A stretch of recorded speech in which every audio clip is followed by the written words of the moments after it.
د سترې محکمې د جنوب غرب زون د تمیز اړوند د جزا عمومي دیوان د 1402 هجري شمسي کال په درېیمه ربع کې یو سل ولس دوسیې حل او فصل کړي دي. د کابل ابتدایي محکمې اړوند څلورو زونونو په 2 اونیو کې 18 دوسیې حل او فصل کړي دي. د سترې محکمې د جنوب غرب زون د تمیز اړوند د نظامي منصوبینو عمومي دیوان د 1402 هجري شمسي کال په درېیمه ربع کې 19 دوسیې حل او فصل کړي دي. د غزني ولایت د مرافع محکمې د سرپرست رئیس په مشرۍ د اختر په مناسبت د عفوي د فرمان د تعمیل په اساس د امارتي ادارو سره د همغږۍ غونډه ترسره شوه.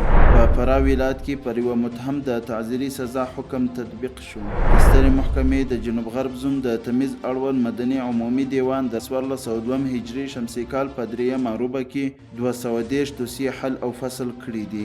د میدان وردګ، خوست، بلخ او جوزجان ولایتونو د مرافع محاکمو د رئیسانو په مشرۍ د بندیانو د هیئتي طرز العمل د ترتیب په موخه ځانګړي کمیټې جوړې شوې.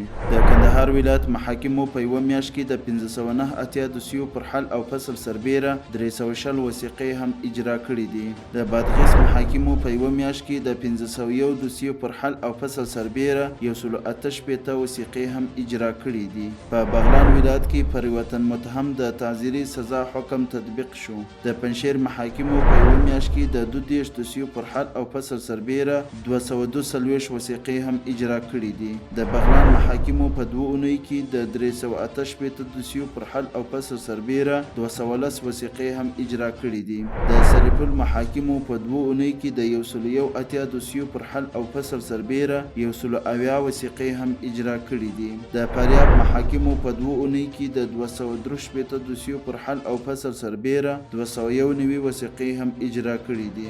د کاپیسا محاکمو په 2 اونیو کې د 101 دوسیو پر حل او فصل سربیره 9 وثیقې هم اجرا کړي دي.